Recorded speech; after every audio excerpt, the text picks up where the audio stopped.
தேர்தல் முடிந்த பின்பு காங்கிரஸ் கட்சியும் ஒரு எதிர்க்கட்சி போல் செயல்பட வேண்டும், மக்களுக்கு தொண்டாற்ற வேண்டும் என்பதே எங்களுடைய நோக்கம். எங்களுக்கு யாரும் பகையும் அல்ல, நாங்கள் பகை உணர்வுடன் பழகவும் இல்லை.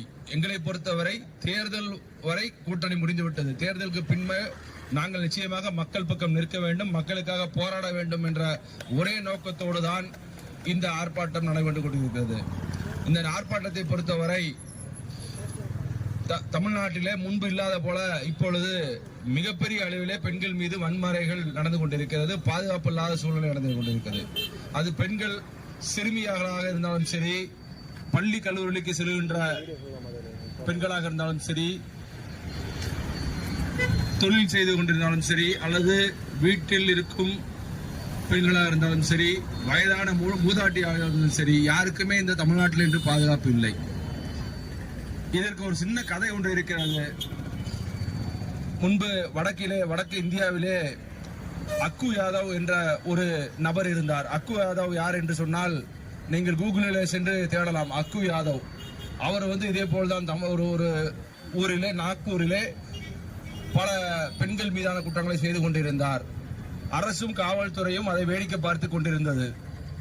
கடைசியிலே நாக்பூர் உள்ள கோர்ட் வளாகத்திலே கோர்ட்டுக்குள்ளே வைத்து அந்த மாநிலத்தை சேர்ந்த 200க்கும் மேற்பட்ட பெண்கள், பெண்கள் எல்லாம் சேர்ந்து அந்த அக்கு யாதவை கோர்ட்டிலே வைத்து சாராமறையாக குத்தி அந்த அக்கு யாதவ் என்ற குற்றவாளிக்கு துணையாக என்ற காவல்துறை மீது மிளகாய் பொடியை வீசி அந்த பாதகனை, அந்த பெண்களை சீரழிப்பவனை கொலை செய்தார்கள்.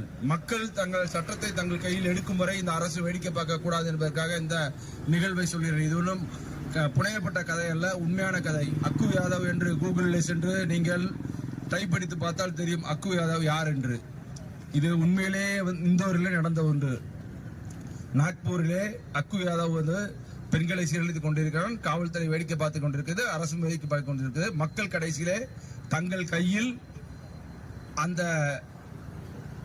வேலை, அரசு செய்ய வேண்டிய வேலை மக்கள் எடுத்து பெண்களுக்கு மீதான பாலியல் வன்முறையை கண்டிக்கும் விதமாக அந்த அக்கு யாதவை கொலை செய்கிறார்கள். ஆக தமிழ்நாட்டில் அந்த ஒரு நிலைமை வரக்கூடாது என்பது எங்களுடைய நோக்கம். மக்கள் கைகளில் என்றும் சட்டத்தை எடுத்துக் கொள்ளக்கூடாது. அதற்கு அரசு கவனமாக செயல்பட வேண்டும். ஆனால் இந்த அரசை பொறுத்த வரைக்கும் மற்ற விஷயங்களில் எவ்வளவு தூரம் கவனம் செலுத்துகிறார்களோ பெண்கள் பாதுகாப்பில் அந்த அளவுக்கு கவனம் செலுத்துவதில்லை. இளையராஜாவுக்கு அரசு சார்பில் 50 லட்சம் செலவு பண்ணி பாராட்டு நடத்துறாங்க.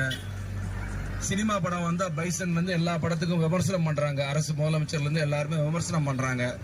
ஆனா பெண்களுக்கு ஒரு பாலியல் வன்முறை கொடுமை நடந்ததுன்னா அதை பத்தி வாயை திறக்க மாட்டேங்கிறாங்க. ஆக தமிழக அரசு மெத்தனமாக பெண்கள் பாதுகாப்பு விஷயம் இருக்கிறது. இதில் காவல்துறையின் கைகள் கட்டப்பட்டு இருக்கின்றன என்பது எங்களுக்கு சந்தேகம் இருக்கிறது. தமிழ்நாடு காவல்துறை தான் இந்தியாவிலே மிகப்பெரிய நல்ல காவல்துறை என்று பெயர் எடுத்து வைத்திருந்த இடத்திலே இன்று தமிழ்நாடு காவல்துறை கைகள் கட்டப்பட்டு இருக்கின்றன. பெண்கள் மீது வன்முறை பயங்கரமாக ஏவப்பட்டிருக்கிறது. கொள்ளை எல்லாம் கூட பயங்கரமாக இருக்கிறது தமிழ்நாட்டிலே. ஆனால் இதை எதையும் கண்டுகொள்ளாமல் சினிமாவுக்கு விமர்சனம் செய்வது, சினிமாக்காரர்களுக்கு விழா எடுப்பது மற்றும் தேவையில்லாத சமாச்சாரங்களிலே மக்கள் மீது விமர்சனங்கள் வைக்கிறது என்று அரசு சரியான முறையில் செல்லவில்லை என்பது எங்களுடைய தாழ்மையான கருத்து. ஆக வருங்காலங்களே தமிழ்நாடு அரசு பெண்கள் மீதான வன்முறையை, பெண்கள் மீதான பாலியல் வன்முறையை, தொந்தரவுகளை கட்டுப்படுத்த எவ்வாறு நடவடிக்கை வேண்டும் என்று வேணா நாங்க சொல்லித்தரோம். தமிழ்நாடு காவல்துறைக்கு நாங்க வேணா சொல்லித்தரோம் எப்படி எடுக்கணும்னு. முதல்ல உங்களுக்கு தெரியும், அதாவது கோயம்புத்தூரை பொறுத்த வரைக்கும் நீங்க என்ன சொல்றீங்க, அந்த 3 பேரும் ஏற்கனவே தேடப்பட்ட குற்றவாளிகள்னு. தேடப்பட்ட குற்றவாளிகள் சொல்ற அவங்க ஏற்கனவே பழைய குற்றவாளி லிஸ்ட்ல இருக்கவங்க. அப்ப அவங்க மீது ஒரு கண் வச்சிருக்கணுமா வேண்டாமா? ஏன் தூத்துக்குடி எடுத்த வரைக்கும் பாத்தீங்கன்னா இந்த மையாடு இருக்கு, மையாடுல 2வது ரோடு இருக்குன்னா நைட்டு பாருங்க எல்லா சமாச்சாரமும் இங்க நடக்கும். நடக்காத சமாச்சாரமே கிடையாது. உண்மைதான் சொல்றேன் நான், இது போய் சொல்றது ஒண்ணுமே இல்ல. இந்த மையாடி பக்கத்துல எல்லாமே போதை வஸ்துக்குள்ள இருந்து நைட்டு எல்லாமே கிடைக்குங்க. எல்லாமே இந்த இடத்துல நடக்கதான் செய்யுது தூத்துக்குடியில நைட்டு நீங்க ஒரு 8 மணி 9 மணிக்கு மேல இந்த ரோட்ல போங்க, GH ரோட்ல பாருங்க எவ்வளவு இருட்டா இருக்குன்னு. மனுஷன் 9 மணிக்கு பாருங்க, பாதுகாப்பு பெண்களுக்கு இருக்குமான்னு கேளுங்க.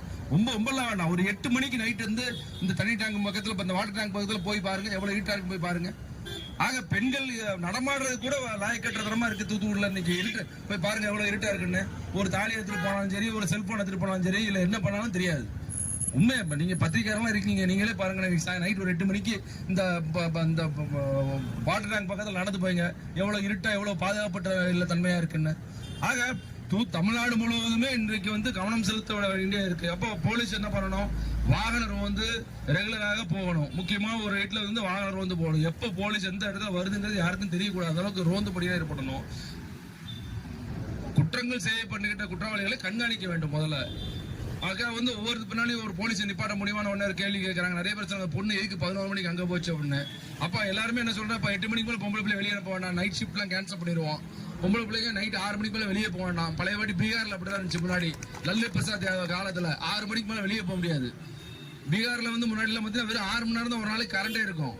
அந்த மாதிரி இருந்துச்சு. அது மாதிரி தமிழ்நாடு ஆகுமா?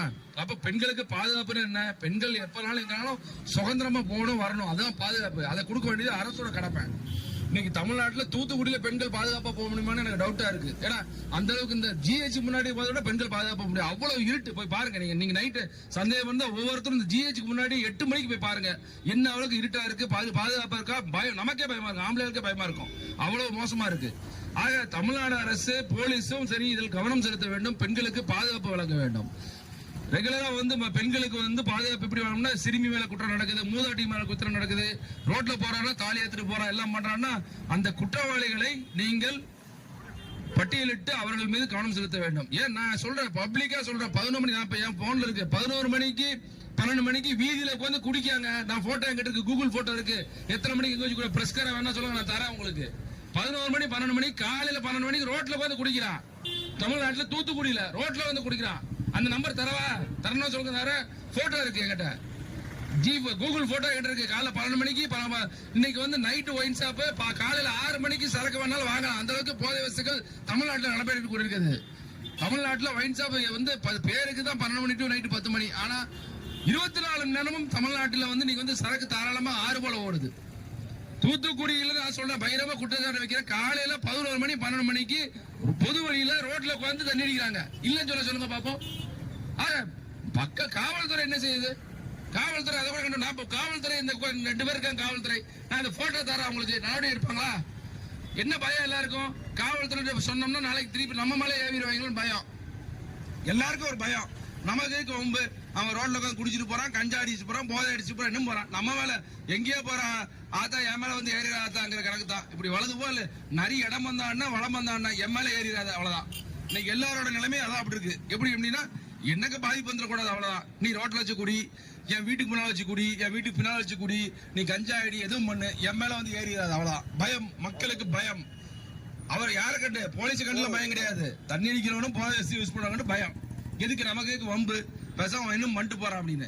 ஆக காவல்துறை மிகவும் மெத்தனமாக செயல்பட்டு கொண்டிருக்கிறது. தமிழ்நாடு அரசு மிகவும் மெத்தனமாக செயல்பட்டு கொண்டிருக்கிறது. இதையெல்லாம் கணக்கில் வைத்து மக்கள் சட்டத்தை கையில் எடுக்கிற கண்டிஷன் வந்துடக்கூடாதுங்கிற எச்சரிக்கை பண்ணுகிறோம். மக்கள் சட்டத்தை கையில நாளைக்கு என்ன ஆகும்? ரோட்ல உட்காந்து குடிக்கும்போது இவன் போய் கேட்பான், ஏக்கியா குடிக்க 4 பேர் கேட்பான், இவன் கம்பை கொண்டு மண்டையை உடைப்பான், அவன் உடனே திருப்பி கல்ல கொண்டு எறிவான். சட்டம் கையில் மக்கள் கையில் எடுத்தால் இதுதான் ஆகும். ஒரு ரவுடித்தனமாக கலைவரமாகவும் சட்டம் ஒழுங்கு சீரழியும். ஆக காவல்துறை ஒரு புகார் நடவடிக்கை எடுக்கணும். நான் பெருசா சொல்றேன், நானே ஏகப்பட்ட புகார் பண்ணிருக்கேன். ரோட்ல உட்காந்து குடிக்கிறான்னு, ரோட்ல உட்காந்து குடிக்கிறேன். காலையில 12 மணி 1 மணிக்கு ரோட்ல நான் நாளைக்கு வாங்க, நான் கூப்பிட்டு போறேங்க.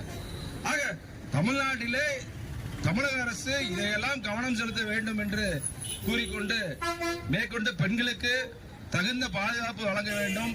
பாதுகாப்பு எப்படி வழங்க வேண்டும் என்று கேட்டால், குற்றவாளி பட்டியலில் இருப்பவர்களை கண்காணிக்க வேண்டும். இரவு முழுவதும் போலீஸ் காவல்துறை ரோந்து செல்ல வேண்டும். போதை வஸ்துக்களை முதலே அங்கீகரிக்கப்படாத போதை வஸ்துக்களை தடுக்க வேண்டும். அதுக்கப்புறம் நீங்க முடிஞ்சா வாக்குறுதி கொடுத்தபடி டாஸ்மாக மூடுங்க, அட்லீஸ்ட் குறைங்க. அல்லது நைட்டு 10 மணிக்கு மேல இல்லீகலாக விற்பனை செய்கிறார்கள், தூத்துக்குடியிலே விற்பனை செய்கிறார்கள், தமிழ்நாடு முழுவதும் விற்பனை செய்கிறார்கள், அதை தடுங்கள். போதை வஸ்துக்கள் தான் குற்றங்களுக்கு நடைபெறுவதற்கு காரணம் என்பதை கூறிக்கொண்டு, மேலும் தமிழ்நாடு அரசை இந்த விதத்திலே கவனத்தை ஈர்த்து தமிழ்நாடு அரசு கூடிய விரைவிலே இதற்கு ஒரு சிறப்பு சட்டம் கொண்டு வந்து, அந்த முட்டிக்கீழ சுட்டதை ஒரு அடி மேல தூக்கி சுட்டிட்டீங்கன்னா சந்தோஷப்பட்டிருப்போம். யாரை முட்டிக்கீழே சுட்டீங்கன்னு எங்களுக்கு தெரியல இது வரைக்கும். அவங்க யாருன்னு உண்மையிலே முட்டிக்கீழே சுட்டீங்களா இல்ல பிடிச்சிங்களா இல்லையாங்கிறது எங்களுக்கு டவுட்டா இருக்கு. 3 பேரை பிடிச்சிங்களாங்கிற எனக்கு தெரியல. உண்மையிலே 3 பேர் பிடிச்சிங்கன்னா யாரு என்ன ஏது பொதுவாக வந்து நம்ம திருடிட்டான் அப்படின்னா இப்ப வெளியே காமிப்பாங்க, இவன் தான் திருடினா, இவன் தான் பெருமாள் சாமி என்ன என் பேரை காமிச்சு சொல்லுவான், இவன் தான் இந்த வீடியோ குறித்து திருடினான்னு. நானே என் பேருக்கு உதாரணம் சொல்றேன். 3 பேரை பிடிச்சங்கிறீங்க, 3 பேர் எங்க பிடிச்சிங்க, முட்டிக்கீழே சுட்டாங்கிறீங்க, என்ன கதை ஒண்ணுமே புரிய மாட்டேங்குது. எல்லாமே மர்மமாவே இருக்கு. முட்டிக்கீழே சுடாதீங்க, முட்டிக்கு மேல ஒரு அடி மேல வச்சு சுடுங்க, தப்பு இல்லை. பெண்கள் மீது வன்முறை இருந்தா முட்டிக்கு மேல ஒரு அடி மேல வச்சு சுடுங்க, தப்பே கிடையாது. தண்டனைகள் கடுமையாக்கப்பட்டால் மட்டுமே தான் குற்றங்கள் குறையும் என்பதை தெரிவித்துக் கொண்டு இப்பொழுது மகிழா காங்கிரஸ் சார்பாக அவர்கள் பேசுவார்கள். பின்பு கோஷங்கள் எழுப்பப்படும் என்பதை கூறிக்கொண்டு அனைவருக்கும் இந்த கூட்டத்துக்கு வருகை தந்ததற்கு நன்றி கூறி விடைபெறுகிறேன். நன்றி, வணக்கம், ஜெய்ஹிந்த்.